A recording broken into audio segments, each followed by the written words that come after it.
6:31 p.m., Tuesday, January 21st. I'll call the Board of Selectmen meeting to order. Start with our usual announcements. Meeting is being taped by 1623 Studios for future broadcast. It's also being recorded by Gail Hunter for accuracy in minutes. Anyone else who is recording the meeting is asked to notify the chair at this time. And if you could all take a moment to silence your cell phones, it would be appreciated. Okay, our customary first agenda item is agenda item number 0, and that is for anybody who wishes to make a public comment on something which is not covered in the agenda tonight. Does anybody have anything that they want to comment on that's not in the agenda tonight? All right, we're going to move right into the Cornerstone Church option to purchase, which is agenda item number 1. So tonight we're going to do a couple things. First, we're going to be discussing and deciding whether to sign an option to purchase. This is an option to purchase the Cornerstone Church property. It doesn't obligate the town. And then following on to that, we'll be discussing purchase and sale options. If we do, in fact, decide to purchase the property, that will be put before town meeting in April, because that's a decision that the residents of town have to vote on. So tonight we will be taking care of the option to purchase, and the final decision and vote will be a matter of town meeting. So that said, we have received updates on the text of the option to purchase. And any questions from members of the board on what we've received so far? I do. I was, if the option exists for 3 years, then we can't do anything to the building for those 3 years? Is that's, so we have to, Correct, okay. right. And Now, then. unless they act to move on the option sooner, but Sooner, okay. And the other question I had was that, it doesn't say anywhere that I saw, and I'm sure it's there, but I didn't, where we get a refund of the money we put down. so we don't put a deposit down until after they say that the option is exercisable on our part, and we decide Okay. we want to exercise the option. All right, So that would be after town meeting votes, and it would be after our due diligence. right, but even so, there's nothing that says that if they decide, if they don't make, if they're unable to make the money they need to, and, We wouldn't give them money beforehand. okay. So we only give a deposit after they say they're ready to proceed. Okay, thank Yep. you. Well, we give them $1. We give them $1, yeah. Okay. We give them $1. Other questions from members of the board? Are we just discussing the option? Hmm? Are we just discussing the option? Yes, just the option right now. No other questions? And I know we talked about this the last time, Copperman and Page has gone through the option. Yes, they've gone through both, With Combe, worked with the Cornerstones. correct. attorney. Okay, Yeah, and so what we have before us today is final one, is final and blessed by them, yes. okay. Okay. At this time, I'm going to take questions or comments from members of the public. Anybody who has any comment to make on this property? Oh, yep. If you could grab a microphone and tell everybody who you are and Stuart Conant, 96 Cool Street. The question I have is, and I think a number of people have, is I'm a senior citizen. I don't know what, I saw the article about the percentages of residents who are seniors or will be projected to be. And I've lived here for 40 years, and I don't quite understand why we're doing this. Is it because the building has just suddenly become available? I haven't heard a screaming need for this for years. There are facilities around town that that could be utilized and are underutilized at the moment. So I wonder why the town would want to enter into this. And yes, it's $1.2 million or whatever, but it's never $1.2 million. I've seen that before. You're going to have staff. You're going to have to improve the building, and it just doesn't seem to play out as to really a logical decision. Plus, there's no parking, so I don't know where the benefit is for seniors. They're going to have to park far away and then come to the facility. We've got the community center. We have the other facility that's behind the bank, Santander's Bank. I think there is a senior home or facility in one of the in the Plains or in one of those facilities.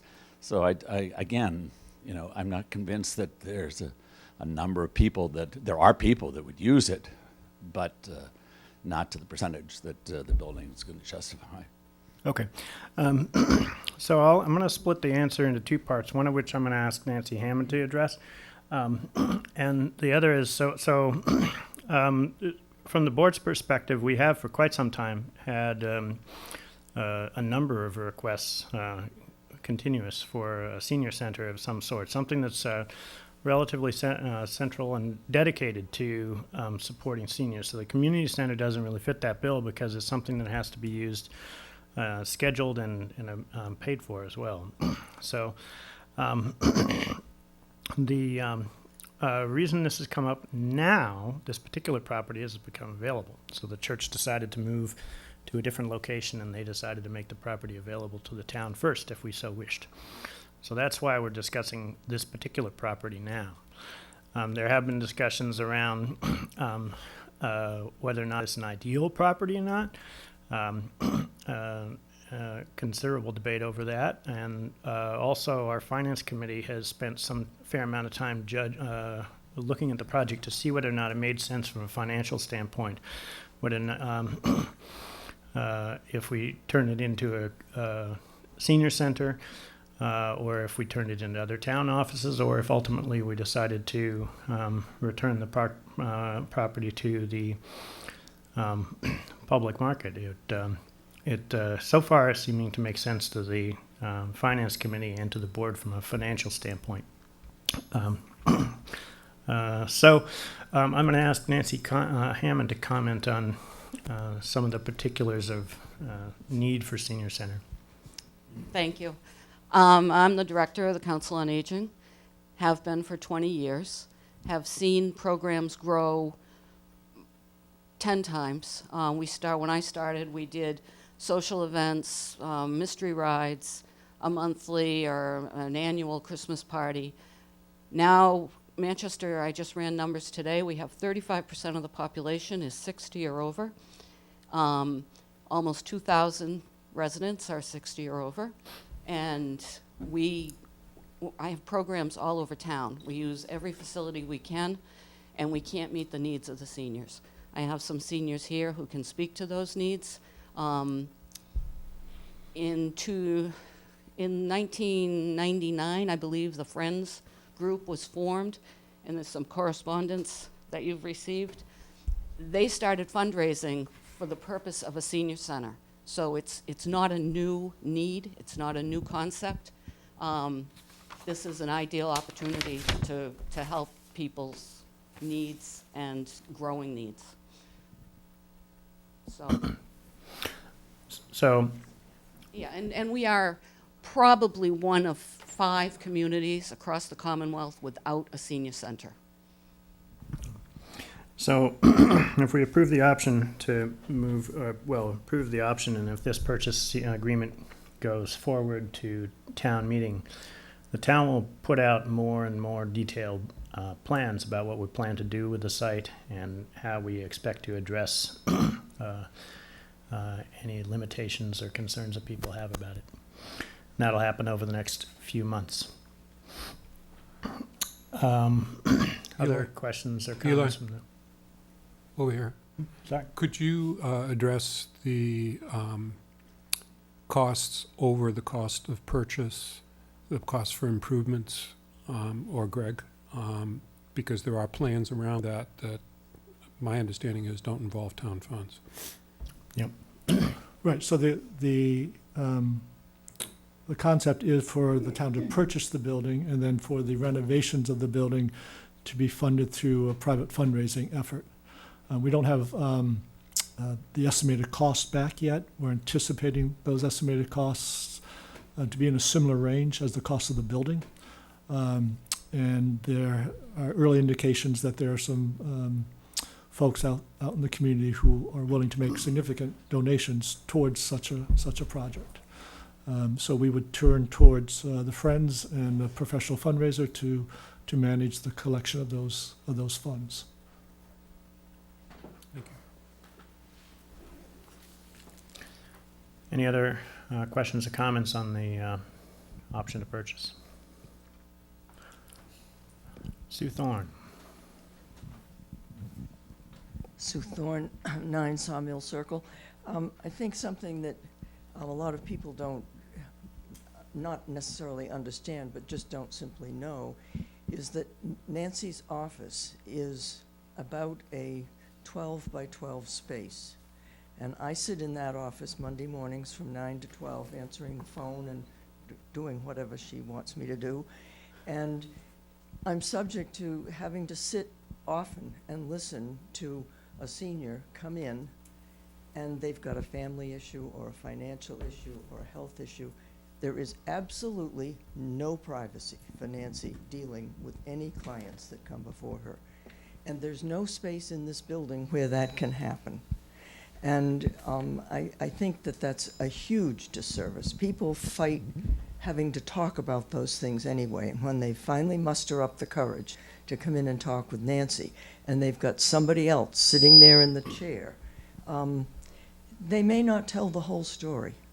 And that makes it hard for Nancy to do as well. And the other thing is that on that lower level, over time, it's been subject to the vagaries of climate change and tides and water. And there is also no public facility, no restroom, even if it's just for the use of town hall on that level. And I think that's also a disservice to the people who work on that level. Thank you. Okay. There's no other comments. I'm going to ask the board to make a decision on this. Okay, so can I get a motion to approve the town entering into an option agreement to purchase the Cornerstone Church for the consideration of $1? So moved. Second. Any discussion? All in favor? Aye. Any opposed? Okay, now the second thing tonight is, we do have a draft purchase and sale agreement for this property. Now, before we get into any details, the format here is to really just decide whether or not, to just give feedback to Greg, whether or not the format and basics of the purchase and sale agreement are okay with the board members. If there are detailed questions or concerns about the purchase and sale agreement, then we're going to push it into the executive session at the end of this meeting. So, if anybody has any questions outside of the format, just let me know and we'll push it. I have 2 questions that I think would be better discussed in executive session. All right, executive session it goes. All right. So ultimately, we will move on the details of that, and that will be made public as we go into the town meeting in April. And again, everybody can expect to hear details of the plan as we move forward, and these will come out on a gradual basis as we get more information from contractors, designers, whatnot. And we will make the, that information very publicly available as quickly as we can. All right, let's move on Is there a to, need to finalize the purchase and sale format prior to town meeting? Yes. yes. So it really, the purchase sale in its form really is a part of the option. Right. So to finalize the option, we need to have this format finalized. Yes. Sue Thorne. I just wondered, at what point does the fundraising effort make sense to start? There are several people here from the Friends of the Council on Aging, which is a fundraising arm, and I know that the Council on Aging itself can't do that. And I don't know, I'm just asking, at what point would that effort need to start to get developed? So I would suggest that that gets going as soon as this option in PNS is finalized, what I'm hoping we do later this evening. And then the board can come out of executive session and make a vote if we're in a position to do so. So it would make sense to get them going on the fundraising as soon as possible, assuming things are a go. And of course, if for some reason this particular option is not the one that's pursued, any funds that are raised, I think, would be available for an alternative option.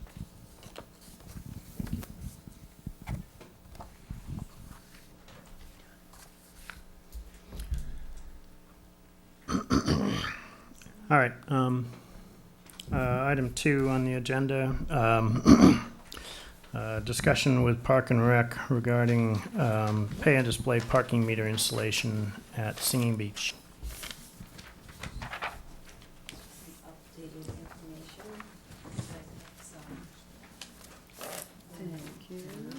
Thank you. Thank you.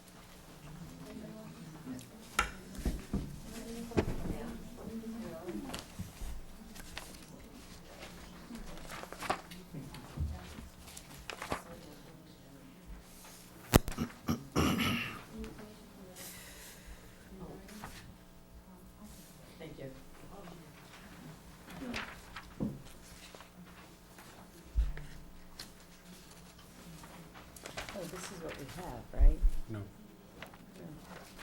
I don't, we did get material, but This is, yeah, it's all No, in there's, here. there's nothing in pocket ticket collection. It's a- We got Right, you guys, this is updated It's updated, with yeah. a little more information, because, Nothing in the quote. yeah, sorry, because Greg asked me to come and give a little more information on the pay and display. So I'll try to be fairly brief, since I see there's other people here tonight. So I did put into my capital budget for pay and display meter at Singing Beach. The reason for that, and I did have it somewhat in the narrative on there, but every year when we're doing our budget, it's where can you make cuts, or where do you think we could bring in more revenue? So making money off our assets, the beach being the biggest one, seems like a place. And honestly, I think the fees that we already charge there are adequate for the stickers and the non-residents. So in thinking about other ways, a pay and display meter seemed like something that would be an option. But I think that we have to really look at the bigger picture. So I added on the bottom the parking ticket collection of what we have brought in. Somebody brought up, like, well, wouldn't we be losing the ticket money? And technically, yes, we would be losing some money on the Singing Beach parking tickets that we give.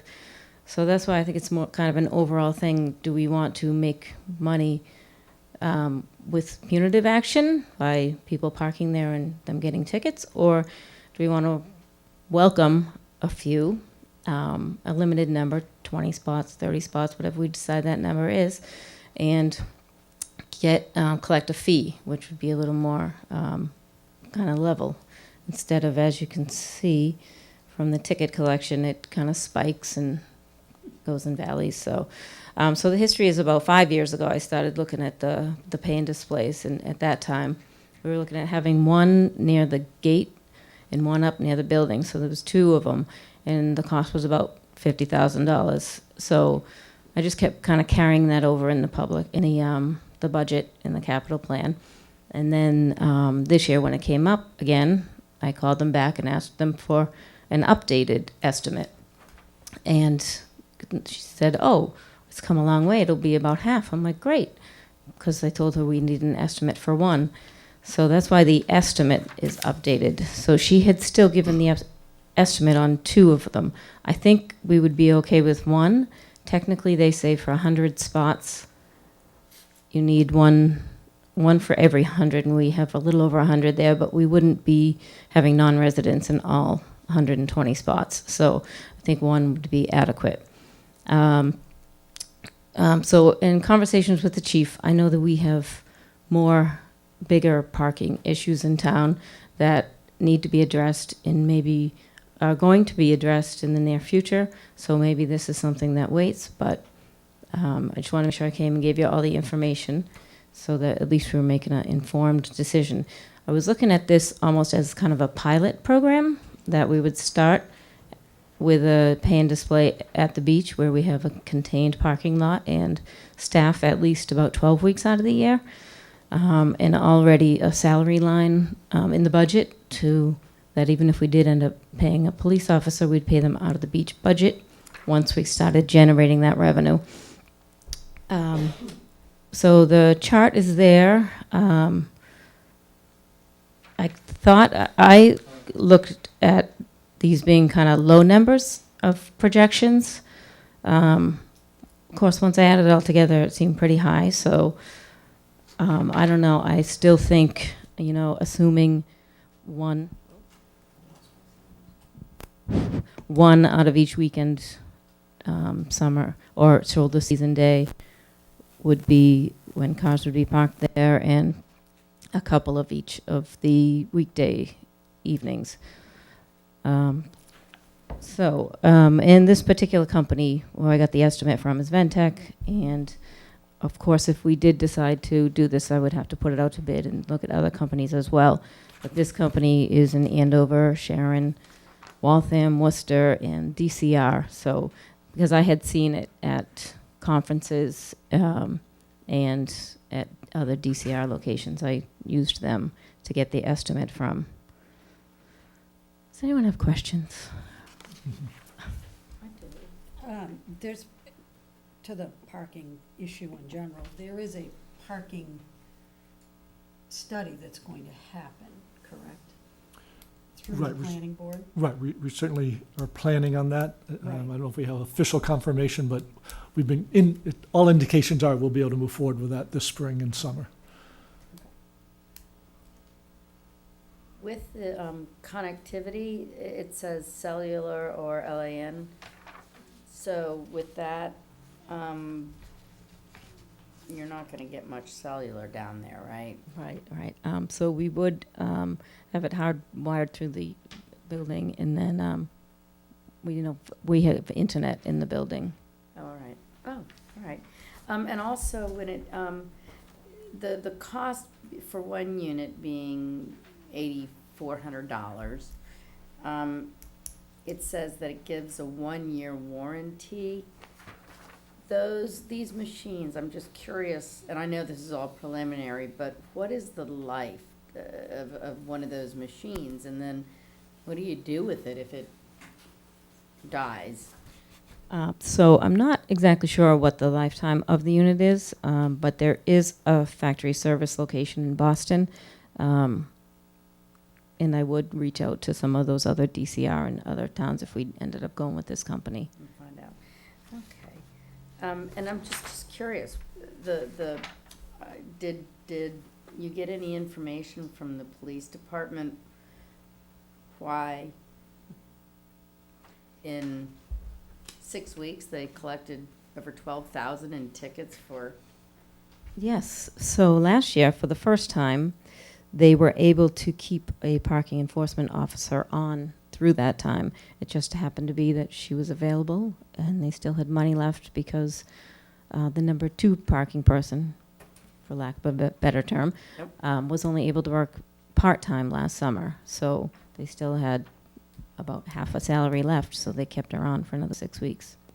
Well, that just, in my mind, goes to show that we we do need some kind of better system for, how parking is handled. Exactly. Cheryl, is that dollar value that Becky's referring to, is that just the beach? Just the beach. For 6 weeks. Mm-hmm. Did the CPC have this table? No.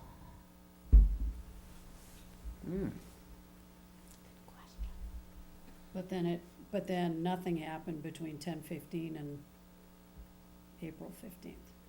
She was only able Because she was not, Right. to that was work. just directly attributed to the fact that we still had a parking Mm-hmm. Right, ticket. I right. forget what we call the position, but Parking enforcement parking officer. enforcement officer. So then we just did nothing Yeah. And for lost ticketing. Got it. Part of that time, actually, we had an officer at the gate telling people that it was resident parking only. So that, I know, at least one of the warmer days, beach days during that time, people were not even allowed in the lot. Interesting. I'm climbing on board a little bit with some of the merit behind it, but I'm not sure we're ready for it yet. Especially with the possibility of a parking study coming, that may help us all around. And I almost might see it, you indicated, in some notes, possibly out back here or Masconomo Park, and I could see it, I can see more people being open to it and accepting of it if we didn't start up at the beach. I agree that those two areas definitely could create more revenue and makes more sense, but they're beyond my purview. No, I completely agree. I get that part. Yeah. I've been to towns where they have them, and when they work wonderfully. They don't always work, and that's just, we understand that, but, I've seen them in Gloucester, I've seen them in Beverly. I think Rockport has them. Does Rockport use? Yeah, they do have or them now. Is that what they use? Yeah. Yeah.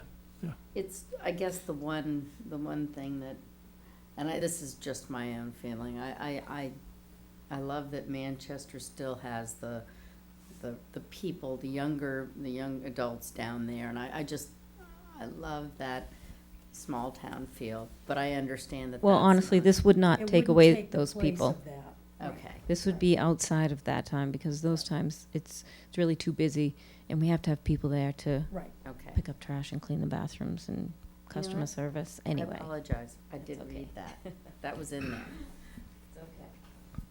And believe me, I'm not passionate about this, Oh, it's a response to looking at Right, ways to exactly. generate revenue. so it's nothing personal. Yeah. Can you explain, in the period, in the top table, between 10:15 and 4:15,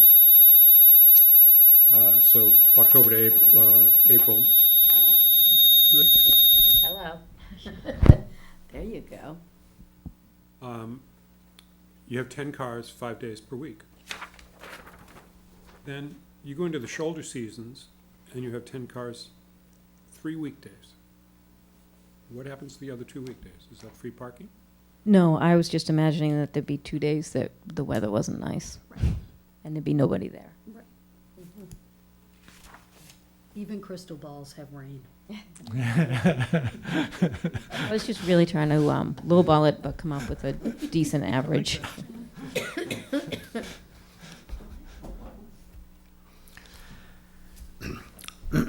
So FinCom has not gone over this yet, right? With a, No, they haven't. I did happen to be at the CPC meeting. And I think it was a open-minded conversation about it, but also feeling like, no, are are we ready for this yet? I think was kind of the feelings from most folks that night. I'm just, what does that mean? Are we ready Well, for this yet? just with a parking, study that is potentially on the horizon Yep. and do we wait, do we try it, but I think there were also some opinions that there isn't enough parking enforcement. But that's, I think, bigger than just Just the the beach. beach, right. Yes, Mhm. that's a larger conversation. Wondering what we envision the parking study might change about our position and handling of Senior Beach parking lot. I Of don't course, know. wouldn't know Because until we we get haven't it. seen what's even potentially in that parking study, so I think that makes some of this hard to figure out. Yeah, too. and if it's a professional study, I'm sure they're going to also then follow up with Right. some of their solutions or Recommendations recommendations. Yeah, Might be different.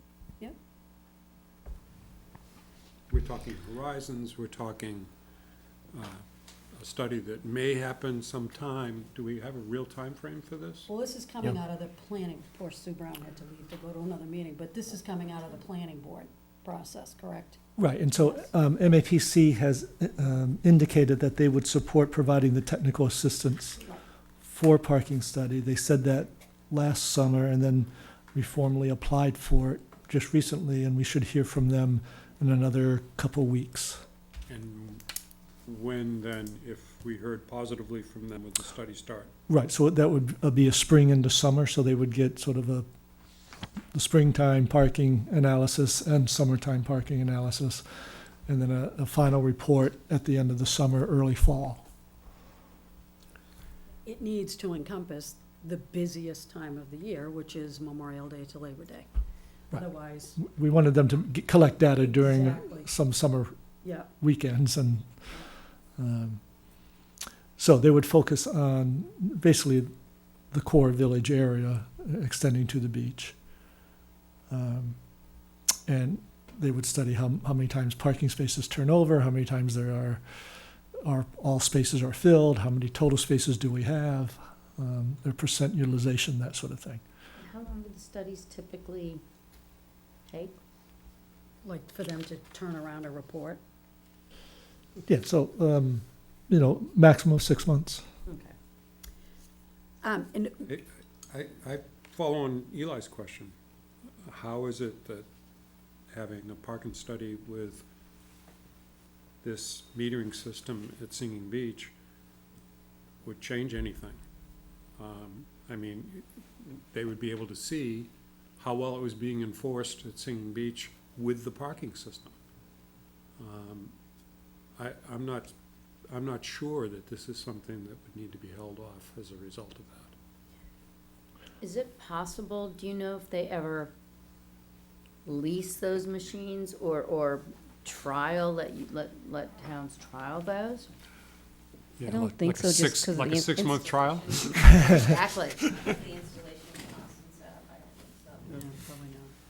But I will say that even if this gets okayed, well, now the money's July, and now, it's not gonna start for a while anyways. It may be Right. after we get those results. So I think potentially a parking study would give a bigger context and how this particular metering might fit into a town-wide strategy of metering parking spaces. But you don't have to. That you can move independently, of course. But there was some thinking that maybe we want to see that global picture and how would this effort fit into a strategy town-wide, or at least village-wide. I think quite strongly that that type of information would help in the larger conversation with the townspeople about parking and why the need to install different parking enforcement measures versus just rolling one out without a lot of data. We work hard to make data-driven decisions. this type of parking study would give data.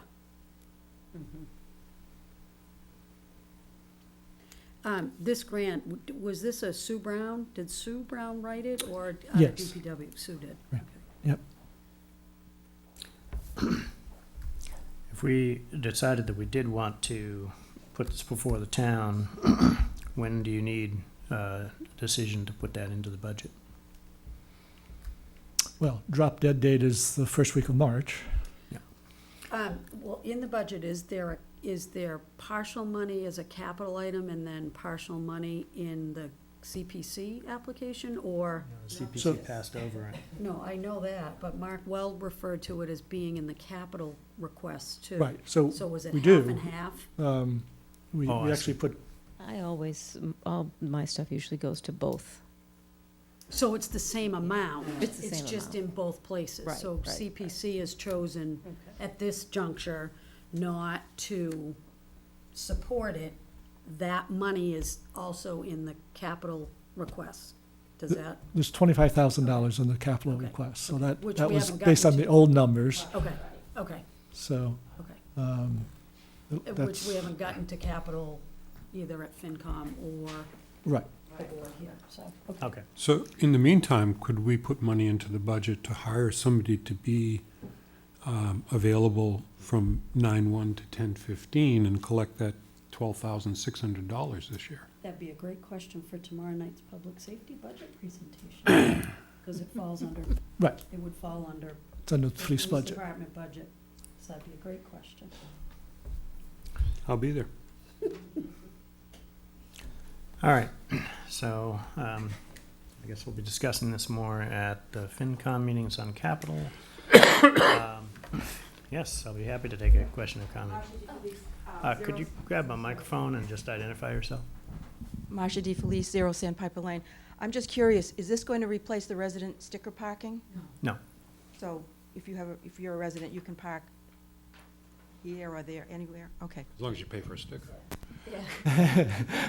All non-resident. That's a very good question. That is a good question. I did not specify. Okay. So thanks for coming in and talking to us about that. Thank you. Uh, Thank you, Cheryl. Very much. All right, let's move on to item number 3, which is an update on grants. And Greg, grants. So I wanted to give an update on where we are with various grants. It's been pretty productive, as you see in the notes. So starting off, we received a $100,000 grant through the state's Housing Choice Initiative to study the feasibility of long-term, and this would be a long-term project, of not having our own sewer plant.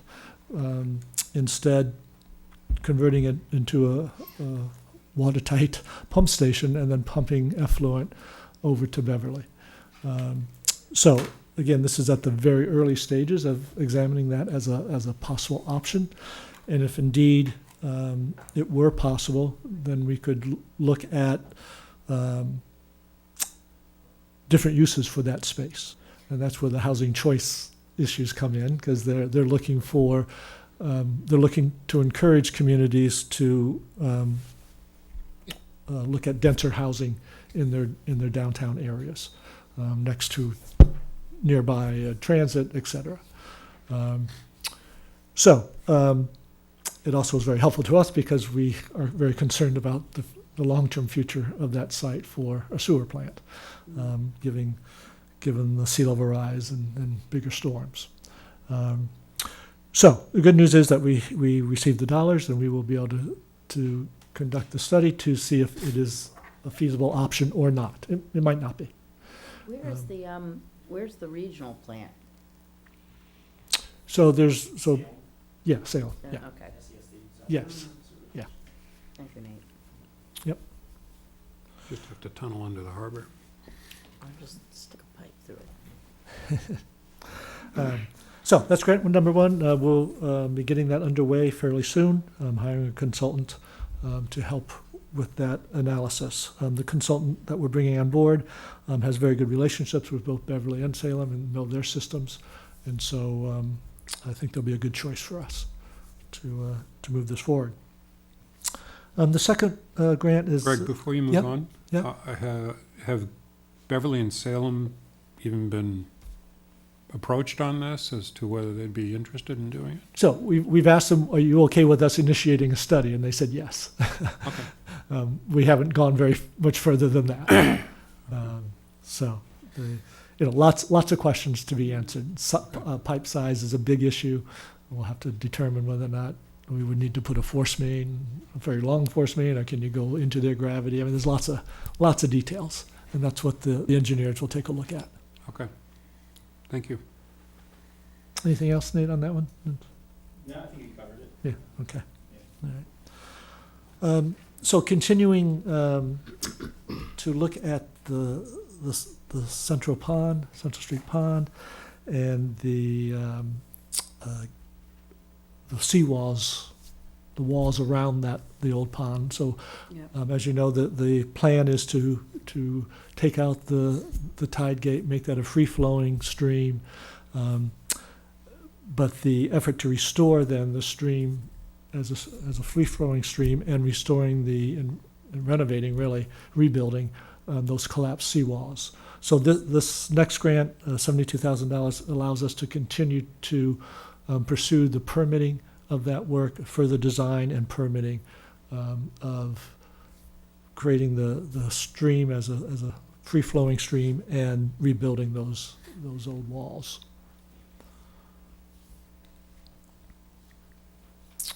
Third item here, we actually had a kickoff meeting today at staff meeting, where, again, Sue Brown was successful in receiving funds from the state to do an update to our ADA accessibility plans. So this studies town facilities, buildings, parks, et cetera, to make sure that they are accessible to folks with disabilities, as well as our materials, our website, town meetings, that we're making sure that we're accommodating people with various impairments. So the firm that comes in does a detailed analysis of all of our buildings and gives us guidance on how to improve various materials that we produce so that they all are accessible. And they'll be coming up with an action plan, and then we are then eligible for monies from the state to implement some of those plans. So once you have a plan in place, then the state is willing to, on a competitive basis, give Pay funds. for it. Yes, yep. So we'd be pursuing some follow-up applications after we have the study. So the study will be a 3 to 4 month process. Like I say, we had the kickoff meeting with the consultants this morning, and Nate will be playing a lead role with his facility manager hat on, and getting them access to different buildings and helping them get the information they need. We've had an ADA committee for quite a number of years, and they, under their auspices, have done a lot of good work. So we're certainly not starting from ground zero, if you will. And so the consultants will certainly be meeting with the ADA committee as well and hearing about their past efforts and what they see as some of the priorities going forward. The parking study we've already talked about, so I'll skip over that one. We think we will be hearing soon from FEMA on some flood-proofing measures for both Town Hall and the sewer plant. The state has recommended our application to the feds, and so we're waiting now to hear a final, what we hope is a final green light on that. And then the Western Woods study. So again, a new effort to take a look at the woods in the western corner of the state of the town, and there's about 500 acres of land between 127 and 128, basically. About 3/5 of that land is already conserved, either by the town or by private entities, and so we're looking at seeing whether or not it makes sense to try to preserve the remaining couple of hundred acres. as part of a master plan effort, conserve land there and to perhaps have some little more flexibility in development in the LCD areas to the north of 128. So the State Department of Conservation provides assistance in the form of small grants to hire foresters to develop management plans for wooded areas. And that would be going forward and taking a look at those 500 acres and seeing what the assets are, what forest management plans might enhance the forest there, and give guidance as to various passive recreational uses that would be consistent with conserving the forest attributes and the various wetlands that are in there. Again, there are dollars available through different grant programs for forest land preservation, but a prerequisite is having management plans in place. So this is the first step to potentially enabling us to pursue some of those funding opportunities. So it's laying the groundwork for potential future projects. And then the last one, in the form of technical assistance from the state, the planning board approved at their last meeting going ahead with a more detailed look at what's called a 40R overlay district. This is basically a housing density effort to have at least 50% of new buildings in an area be residential. So this is a potential as an overlay district to the LCD. And the state will provide assistance in helping us walk through whether or not that makes sense for Manchester. So again, Sue's been successful in getting the contact with the state, and they're willing to provide us that assistance now that the planning board has agreed to pursue that further. So all told, a little over $400,000 in new grants that we've been able to receive. They're all in keeping with the master plan and the recommendations that are in the plan, and allows us to move forward on some of those recommendations. So I give credit to the staff for pursuing those, and I think it's a good effort going forward. So, Absolutely. one specific question and one categorical question. So on the FEMA floodproofing funds, is that to actually take some concrete steps as part of that funding? So yes. The short answer is yes. And so the bulk of the money is for temporary barriers that you put in place in anticipation of storms. So when the forecast is for a large storm event, you put these in place. Basically making a little moat out of or a barrier between the water and the building.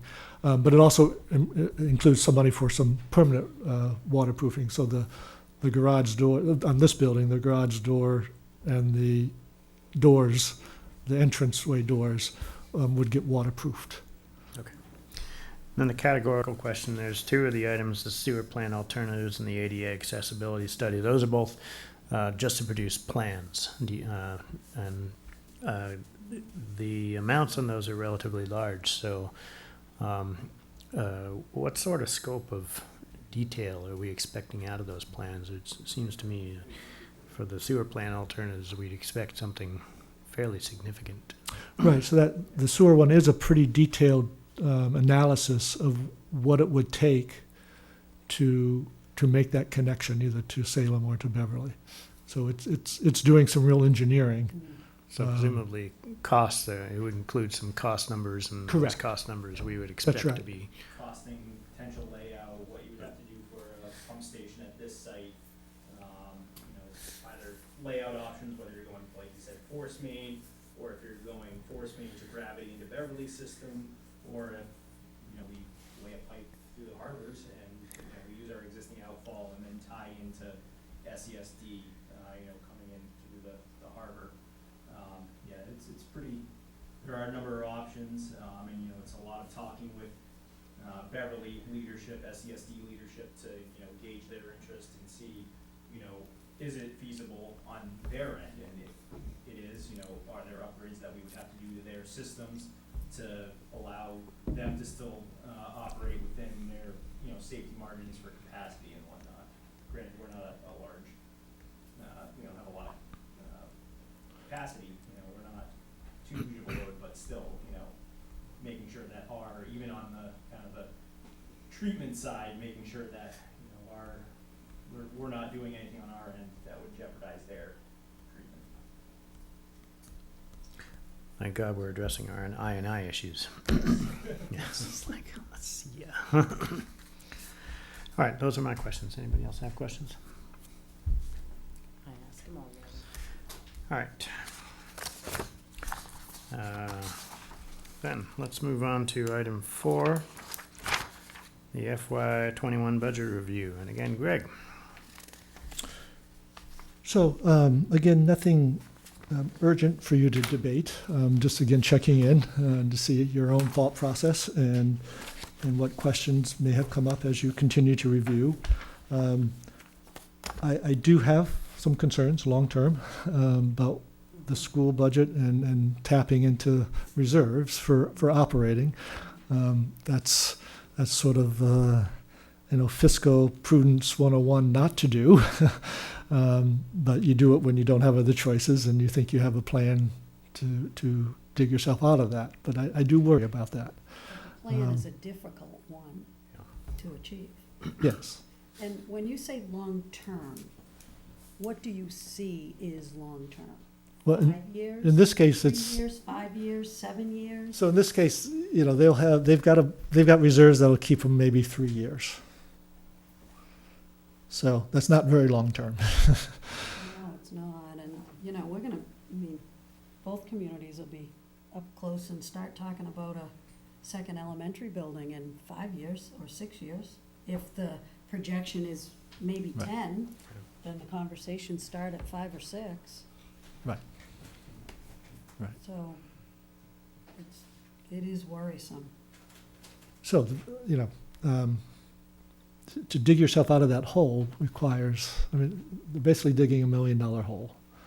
And so to get out of that hole is going to require a large override on top of your regular 2.5. So it's just something we need to be aware of. And this is the second year that for the reserves? It was. This will be the second Digging year it. they've gone. So last year, they dipped into it 100,000, or this current year, I should say. Right. Yeah. Last year, town meeting approved this year's budget. Is there a better sense, I don't know if they've met with Essex Finance Committee after they were here. Do we? Yeah, I haven't Do heard. we know if there's a better sense now of where they really are at, or you haven't heard?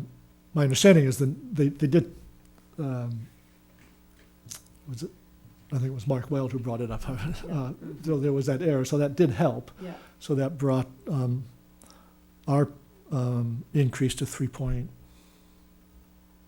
or 3.8, Yeah. I forget what it was, maybe 3.8. right. And it brought Essex's closer to 4, but still over 4. But still over, and that's Right. where their juggernaut is. Correct. So I don't have a further reaction to that. I just, like I say again, worry long-term, the effects of a difficult year for the district, trying to balance their budget and not being able to go into reserves, and then what that means for the town's budget and the town's services. Right.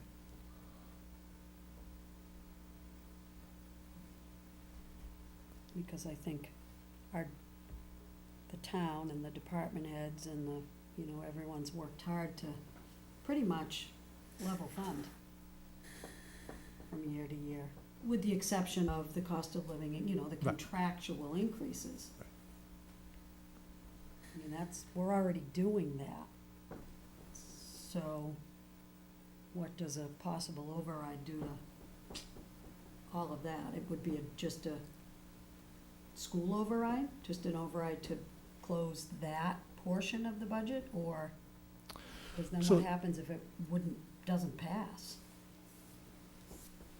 Right. Maybe- So I don't see a need for an override Okay, on the town okay, side. All right, So if it doesn't pass on the school side, then it's back to the drawing board for them. has that happened, is there any, do you remember? Yeah, Eli? it Has Yes. that happened? It did happen, Yeah. okay. The override did not pass in, I think it was 2008, I think it was. That's why I couldn't remember how far back it was. Yeah, Mhm. and so it passed for the town's override, but not for the school's override. And then they had to revert their budget to The previous years. previous years. Yeah. Okay, Teachers Right, ended up right. taking a zero right, um, okay, pay increase, and got it. So I usually like to come with answers to you when I pose problems, and this one I don't have an answer right Well, now. but they're still working at it too, they're, right, you know, Right, they're I chipping just, away. it's something I think we need to be aware of and be thinking about.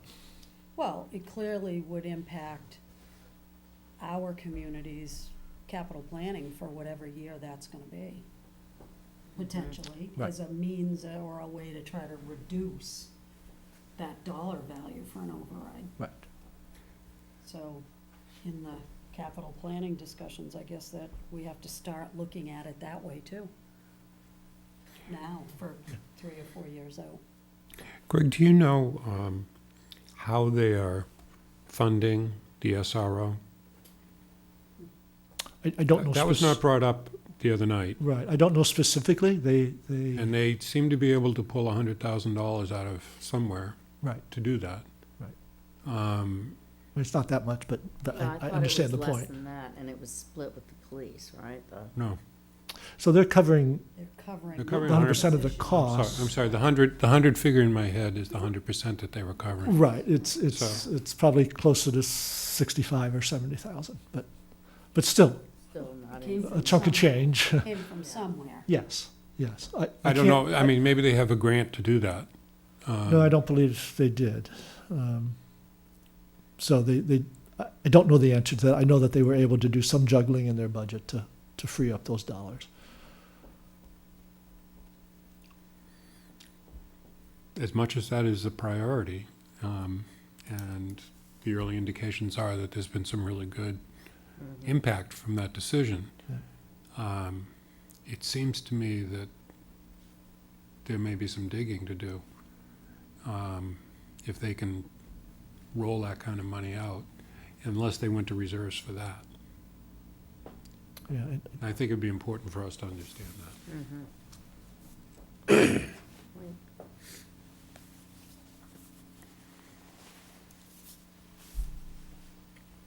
Because that's a well you can't keep going to.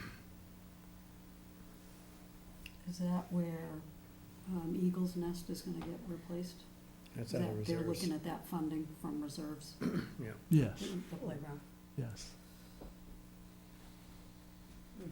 And politically, that's a very charged situation. Oh, I just was, I get it, I just was asking. Yep. So, again, from a fiscal perspective, using reserves for one-time costs like Oh, that sure, is, in my mind, more palatable and safer. right. It's when you do it for operating, because you're gonna have that same cost and more the next year. And Um, now that we're doing it twice, Right. you set a precedent. Yeah, it's expectations, yeah. Right. Right.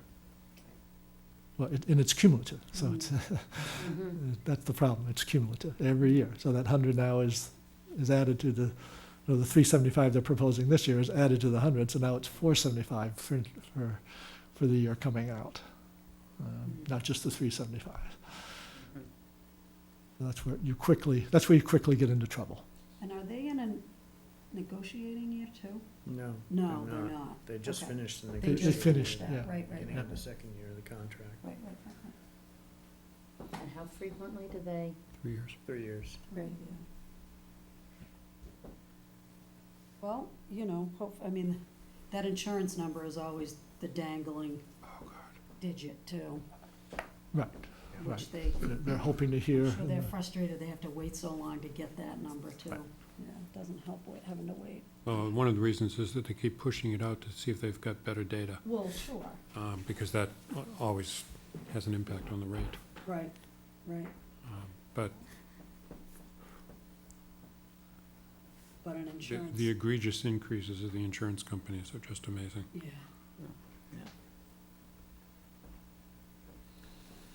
Yeah, no, it remains a big frustration.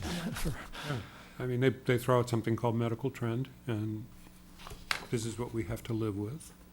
And the medical trend is 3 to 4, 5, 6 times the cost of living increase in the overall economy. Do they do that also, I mean, spitballing and guessing based on claims too?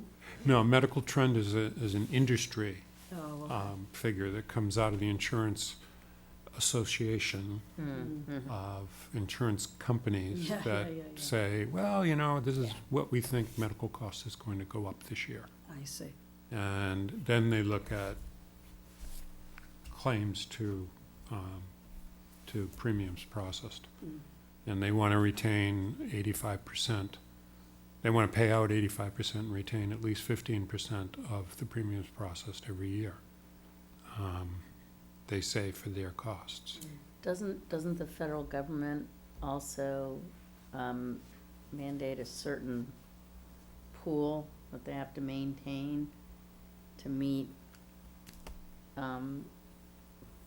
catastrophic issues? No. I Not don't that think, I'm, I don't think they require it. They have guidelines, not that I'm aware Guidelines. of. but I don't think they require it. Greg, we've done, town's done fairly well on its insurance rates the past few years. Yeah, so I'll hear Thursday. Yeah, well, you just jinxed it, Eli. Well. We can only talk about the bad boys on the school side. It's like, What is that, a crystal ball? we've been bucking the trends for a We few have been years, bucking the if you- trend. Yeah, we have, right. And I And- think we're going to be pleased with this year's number as well. Do we anticipate that continuing, or are we structurally in a place to allow that to continue, or are we going to start seeing, I'd be surprised if it continues to be as low as these last couple of years, but I don't see a rapid increase. What's been the town increase in the last couple of years, Greg? Well, we had a decrease this current year, which was unheard of. yeah, And we've been in the 2 to 4% range last few years, and then we had a 4% decrease this year. That went on at the schools for about 5 or 6 years. Right, And the overall increase during that time was about 2.75. right. And then they got slammed with a 27% increase. Do the wellness programs that we offer here, do you feel like that really does play a role for us in points and that we Yeah, garner, or? So our trends have been going down, Yeah. and I think that certainly helps. Yeah. I'd like to think it helps a lot, but Yeah. I can't really definitively say that. It's part of this is luck. Who's unlucky and gets cancer and has a major case. That's you can't predict that stuff. But a lot of health needs are lifestyle driven. And so if you can encourage people to maintain healthier lifestyles, you will over time see a downward trend. But can I definitively say, no, I can't make that direct correlation. Structurally, one of the advantages that the town has over the schools is that the retirement pool has stabilized. So that That's right. you have retirees, and this is going to sound pretty crass to those of us who are retired, coming in and retirees going out.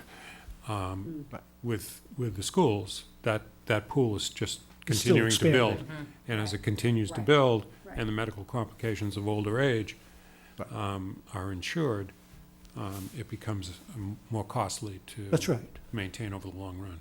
That's right. So that stabilization in terms of the figures that I saw when I was working with HIAC, in the schools was probably 15 to 16 years out. Mm. So they've got, there's a lot of structural issues that are influencing what happens with insurance. So just so people understand what Jeff's talking about, so when the school became its own district, That's right. prior to that, those retirees were on the town. And so they basically started out as a new district with no retirees. And then every year you add a few more, but you keep growing that pool before you get to that Right. Well, this is equalize. the 20th year of the district, or 21st maybe at this point. So they've gathered. 20th, Yeah, they've gathered themselves some retirees. yeah.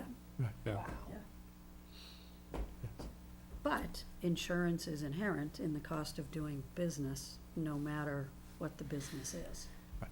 It's an inherent cost in running a school or a town, so. Yeah, I guess the point is though, they're just doomed to seeing large increases year over year on insurance that are far There's outstrip. more pressure for larger increases than there is for the town at this point. Yeah. Although Greg's right, these are very small pools. You don't have, 800 employees in the Right. school system, or, 300 or 400 employees in the town. And so those single cases are, in one year we had, Impact more. in one year we had like 9 or 10. Yeah. And that impact of those high-cost cases was really Right. powerful. All right, anything else on the budget you wanted to cover? Again, I mentioned the DPW staffing, which is the other sort of big change, potential big change. So I think at the last Finance Committee meeting, the Finance Committee members felt that it did make sense in the water and sewer because of those pending retirements, to make sure we're positioned in training the replacements before they leave. Whether or not it's needed in the highway, I think the jury is still out on that. So, Well, it felt as though They were leaning in that. they're thought they leaning were, that yeah. way, but looking for, some more justification. yeah. I was Yeah, gonna some say, I don't cost. like the word proof, but Right. justification for it in such a way that, is there a way to illustrate where else in the budget we'll save Right. by adding Right. someone? And I don't know, there's part of me that feels like, well, we're working so hard to take care of the below-the-ground infrastructure that the savings above ground with that new person is some of the work that comes along with the infrastructure work, if that makes sense. No, I it mean, does, it's- yes, But it's harder that's- to put your hands on it, if we're replacing the pipes below ground, we have to have the bodies above ground to take care of them long-term, to take care of all of this long-term. Right, as I, And the things that have been deferred. right, that's the Yeah, big problem. right. It's Right. not so much that we're able to save, it's just that we're able to get to more things that have Right. traditionally been put off. Well, the problem is, the longer you wait, and it's kind of the same as Right. digging into reserves too long, it's only there so long, and when you defer so long, It's more expensive. it gets more expensive. Yeah. Yeah. And So Chuck and Nate are working on, they've given me some additional numbers, and so we're putting together a memo that, with any luck, I'll have for the Finance Committee tomorrow night. So tomorrow night, Finance Committee takes up police and fire in particular. Yeah. And then into capital. So we're almost into February, so things will keep moving along. Like I say, everything has to be wrapped up and finalized by the 1st of March in terms of the budget. So the goal will be to have you have a public meeting on any revisions to the proposed budget at the end of February. And then if there's any additional public feedback, then to finalize your budget early March. I have a question about a sheet that was in our packet. It's the CPC sheet, and it involves monies that were asked of CPC that they say half of which should be paid for by the town. That first line on Sweeney Park design and engineering work, Right, are you familiar with that at all? yes, yeah. Okay, I had two questions. One is the $50,000 that's to be funded by the town already in the budget book that we have? Yes, in fact, a little more, we put the full amount in our capital. And then the more important question is, Eli was just talking about, you know, if you're gonna pay $100,000 for an engineering study on sewage flow out of this town to Beverly Treatment Plant or Salem Treatment Plant, you better get some substantial engineering out of that. $100,000 to design and engineer the upgrade to athletic fields? That seems like an exorbitant amount of money to me. So- Am I missing something here? So the part of that is the parking lot and dealing with the drainage at Sweeney. And Uh-huh. that's why that number's as high as it is.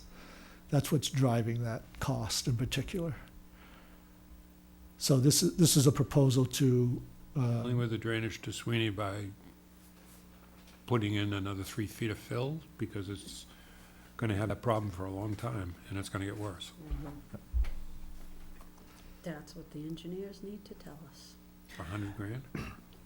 Who will actually oversee that project, that design project? so DPW will oversee the engineering on that. And the aspects related to quality and character of that work? Of the engineering work?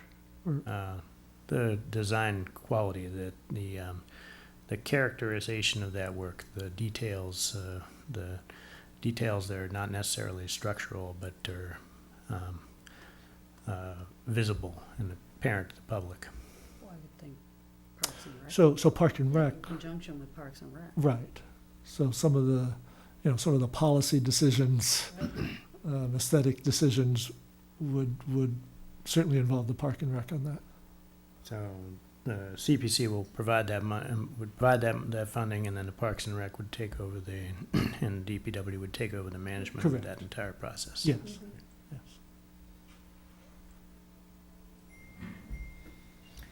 Still seems like All right. Anything else? I'm not happy with the amount of money. Yeah. At all. Let me double check to see if that's an actual quote, or is that something let me find out more details on that Okay. number. And this, the CPC numbers are not numbers that the FinCom have gone through yet, have they? Correct. Right. They have not.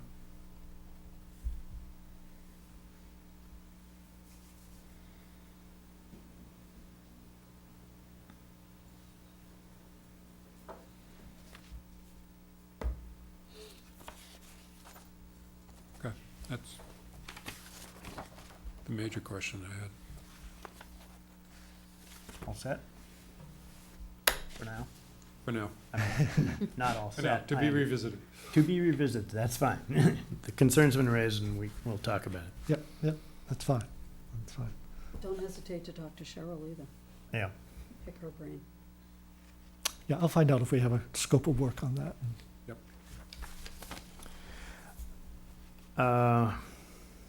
Okay, moving on from the budget review for now. Good. Okay, item number 5, consent agenda. In the consent agenda are BOS minutes from January 6th, a fish trap license renewal for James Santa Paula, approving the warrant for the March 3rd presidential primary, designation of Town Hall as an early voting location for the presidential primary. I will pull the Board of Selectmen minutes for January 6th out, as I was not there and will not vote on them. Does anybody have any questions or comments on the remaining 3 items in the consent agenda? Yes. You're pulling the minutes out for now? I am. Okay, I'm just gonna we'll do them separate discuss because those he wasn't separately. at the meeting. okay. Yeah, I want to pull the fish trap. All right. I want to have more to discuss on that. Well, if there's no other comments on anything else in the agenda, in the consent agenda, we can discuss the fish trap license as part of the consent agenda. Anything else I besides the have fish nothing trap? else All right, questions about the fish trap? The the information provided in terms of the sizes based on the fathoms does not jibe with the map that they've provided in terms of where potential fish weirs could be, to accommodate the depths they were talking about. There are places that it wouldn't be able to be unless it was on private land or actually caused navigational issues. Well, I And it's a massive weir. They're not talking about a small thing here. so, If you're talking about 110 fathoms by 80 fathoms, that's massive. so in terms of the navigational issues, the design and the specifications of this permit are unchanged from last year and from the years before. So, The license has been in their family Oh, for lots of gosh. years. It was his dad's before that. I get that. I'm just looking at this and saying, based on the locations where they can put this fish weir, doesn't necessarily make sense with, the size of it. And I don't know enough to vote on this myself, whether it's been in the family over 100 years or not. I don't. To me, that doesn't mean that it's okay, just based on that. So if you'd like additional more information, we can certainly have Brian review it with the, I was just gonna say, I wonder Yeah, if Bion I should would just love take for a look at Bion to it. take a look at it. and That and would we be can, we great. can have both Brian and the applicant in at your next meeting. Or even have Bion might be able to just give us a narrative. Yep, and I'm that's, sure he's that, probably interacted with the gentleman and over the years Yeah. with the previous permits. okay, so then I will take it that we're gonna take the fish trap license renewal out, and push that.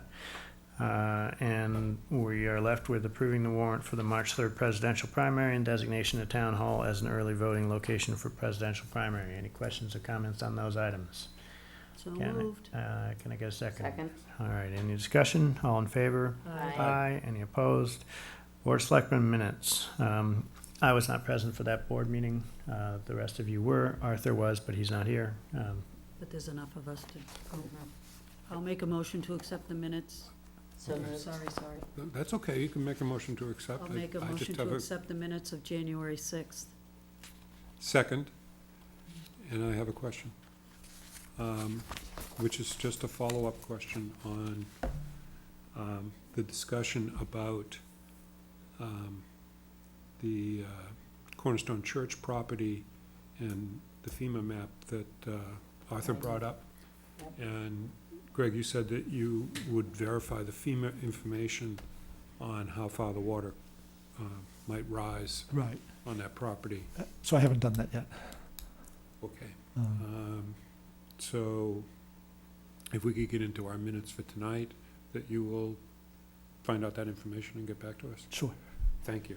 I appreciate that. I know there's many, many things on your plate, and that was like a side comment in that discussion, but I think it's pretty important to Yeah, find no, out. it's, absolutely. Thank you for bringing that up. I meant to. Any other comments on those minutes? May I, all in favor? Aye. Aye. Any opposed? All right. Correspondence, we have a letter from the Mass DOT regarding Chapter 90 apportionment for fiscal year '20. We do not get very much money from the DOT for Chapter 90. That was that was a supplement. Yeah. And we don't get a lot in our original allocation either, but anyways. Letter from MAPC regarding monthly digital maps and data presentations. And that's it in correspondence. Town Administrator's Report.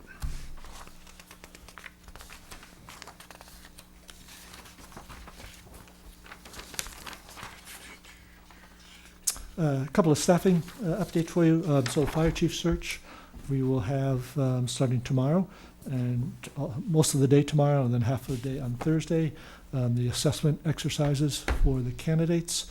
We did have one drop out today, so we have 5 semifinalists coming in. And Any reason why they dropped, do you know why they dropped out?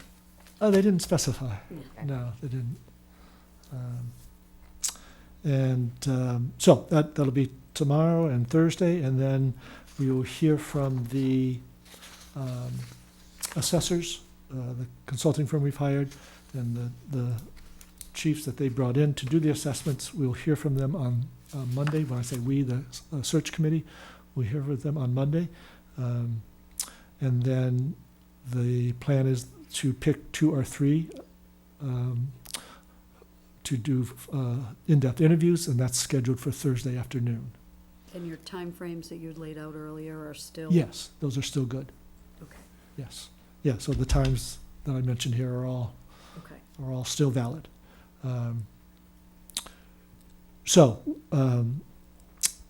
The hope is then by the end of on the 30th, we're hoping to, if it's clear, a clear clear winner, someone rising to the top, we would be ready to move that person then forward and have an public interview with all of you. And that could happen at your meeting on the, forgetting the date, and the second First, meeting. beginning of February. Or the second, The third, is it? well, that's probably too soon. So the second meeting. of Oh, the okay. February 18th. The 18th? I think. Yeah, Or you 18th, said maybe a the day special after meeting. President's Day. yes. Well, that's a Tuesday, right. Yeah, we'll be meeting again on Tuesday. Yeah, at Greg, one just, point he- just in terms of the proposition that you put forth about possibly having a special meeting on the 10th for that, I want to publicly recognize that Greg did, I'm participating in this search committee, and to accommodate a chunk of time that I'm going to be away, Oh, that's right. Greg moved heaven and earth to get the assessors to get their report faster and move everything up into a faster process, which was great. And that 10th date, I will still be away. You'll still be away, that's right. So Yep, yep. it would be most ideal if I could participate in that interview as well. Sure, yes, absolutely. And have it on the 18th. Yeah, and realistically, It'd be we 18th. want to do thorough background check Right. and that sort of thing, so. Do That'll a give very, us, do a very thorough background check. that'll work. That'll Thank you. Okay. I can take that. So, I did mention that possibility, but I think if we just stick with your meeting schedule, that'll be fine. All right, so the 3rd, It's the 18th, because Monday's, Yeah. is a holiday. and then the 18th, yeah, that's that. All righty. Anything else? And then the other thing, I just, you'll see in my notes, the, Mhm. working with the Board of Health on some restructuring and looking for a new town nurse.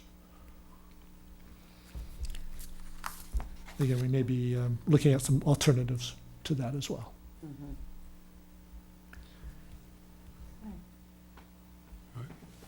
And that it? That's all I have, yes. All right. Anybody else have anything else they want to raise out of? I'm going to make one comment. We've had a couple of meetings with members from a few different boards, Planning Board, FinCom, Board of Selectmen. Hopefully you'll be able to make the next one of those. You've received all the materials from, this is with, and the Conservation Commission concerning Western Woods land and properties that they might want to advance, and putting together a more holistic and cohesive approach to the conservation land, so that we don't end up with more of this very late arrival with boards being surprised by attempted requests for conservation property on the Sue has passed all that information on to me, and I've reviewed it. I just don't know when the next meeting is. Yep, so the next, the February 3rd, we're gonna have a meeting with the planning board, right? Yes. Yeah, Yeah, And they'll we'll come be in- discussing they'll that come to your meeting, yes. at that time. Good. Okay. And we'll hope to have a more detailed package. But the point is that the multiple boards have eyes on this now at this point. And the February 3rd will also include the LCD and 40R conversations and with the planning board? Yes. Because that was all part of the original. Yep. Yes. Okay. Uh, Okay, and that was it for that. And now we are going to move into executive session, and we will be returning to open session. So I will take a motion to move into executive session for two reasons. One, under Massachusetts General Law, Chapter 38, Section 21A, subparagraph 3, to discuss strategy with respect to collective bargaining or litigation if an open meeting may have a detrimental effect on the bargaining position of the public body and the chair so declares. And also under General Law, Chapter 38, Section 21, A, subparagraph 6, to consider the purchase, exchange, lease, or value of real estate if the chair declares that an open meeting may have a detrimental effect on the negotiating position of the public body. So moved. Get a second? Second. Roll call vote. Mr. Bowling, aye. Ms. Driscoll, Yes. Ms. Jakes, Aye. Aye. Mr. Bodmer Turner. All right. So we will be returning to open session after this It's gonna take briefly. You gonna go? We have returned into open session. And we will be discussing the purchase and sale, the form of the purchase and sale agreement for the Cornerstone Church. So, we have had a chance to go over the details of the form of the agreement. Are there any questions from or comments from the board at this time? All right, can I get a motion regarding the purchase and sale agreement? I'll make a motion to approve the form of the purchase and sale agreement for the Cornerstone Church property. Said purchase and sale to be executed only after a town meeting vote authorizing any required funding for the purchase. Second. Any discussion? All in favor? Aye. Any opposed? All right. All right, so now, I'm going to take a motion for us to return to executive session, not to return to open session. Under Massachusetts General Law, Chapter 38, Section 21, Paragraph A, subparagraph 3, discuss strategy with respect to collective bargaining session for all unions.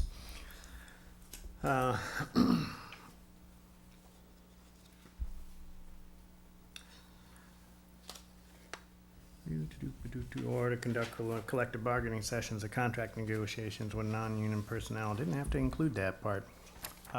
Well said. Can we hold the motion for just one moment while we're still in public session? Yes. We were given two documents tonight, two letters regarding the Cornerstone Church and the Council of Aging. Do these need to be absorbed into our packet so that they become public documents or not? Those letters were materials submitted to the meeting. They will go into the, They'll become part of the Packet. record. yes. They will become part of the record of the Yes. meeting? Yeah. Okay, that's just a question, procedural question that I'm just trying to get up to speed on. Thank you. okay, continuing my previous request for a motion to move into executive session, not to return to open session. I so move that we move into executive session. Can I get a second? Second. A roll call vote. Mr. Bowling, aye. Ms. Driscoll. Yes. Ms. Jakes. Aye. Mr. Bodmer Turner. Aye. 16:23, we are done for the night.